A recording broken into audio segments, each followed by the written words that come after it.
you through the basics of Ayurveda. So some of us out there feel good, but not great. There's a sneaking suspicion that we could have a little bit more energy and have a little bit more balance in our minds and in our lives. And there's so much conflicting information out there that good health starts to feel like an unsolvable puzzle, overwhelming and impossible to achieve. How are we supposed to know what's good for us? Ayurveda is one of the oldest medicinal systems in the world, dating back some 5,000 years.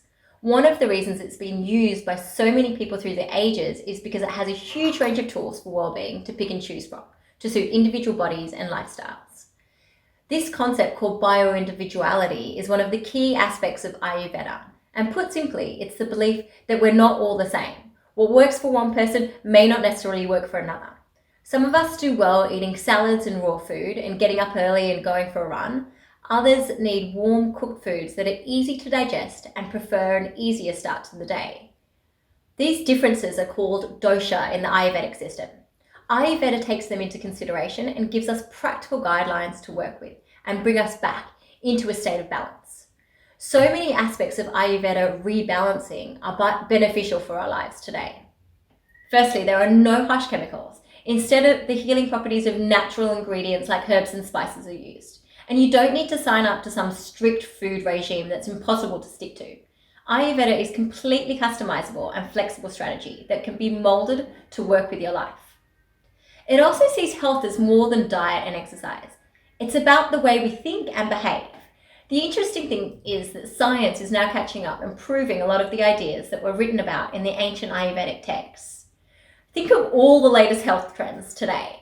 Turmeric lattes or, these days turmeric everything, intermittent fasting, fermenting, broths, probiotics, prebiotics, acupuncture, mindfulness, meditation, the list just goes on and on.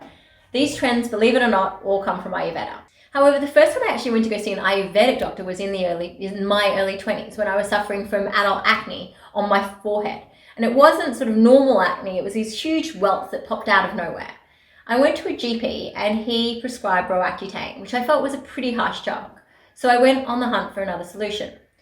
I went to an Ayurvedic doctor and I actually thought I was pretty healthy at the time. I was vegetarian and generally eating quite well, but I didn't realize I was filling my diet with things that were aggravating my particular dosha, causing a buildup of acidity, heat and inflammation that ultimately resulted in an explosion of acne on my forehead.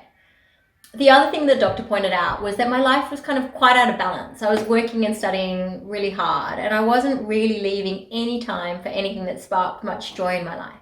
So I decided to stick to this Ayurvedic program for 3 months.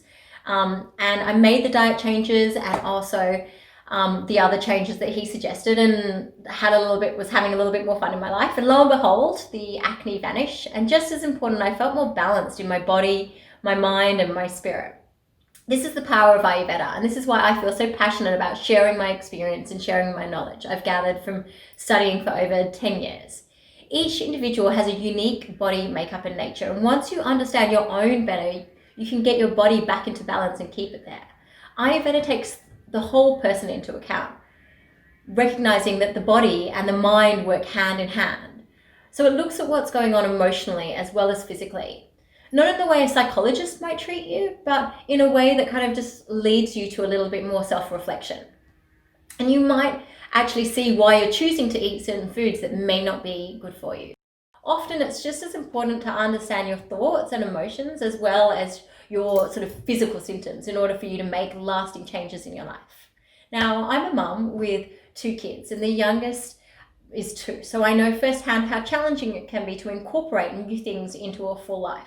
That's why my approach to Ayurveda is very practical. I've made it my mission to translate these ancient practices for the modern world and make it easy enough to incorporate into your everyday life. Ayurveda works with your personal rhythms and harnesses the power of your individuality. It makes the journey towards feeling your best more enjoyable and achievable. If you'd like to know more about Ayurveda, jump onto my website. There's a whole lot of information there. There's a dosha quiz if you're interested in finding out what dosha you are, and you can get in touch with me for your free initial consultation. I hope you all have an excellent day, and I hope to hear from you soon.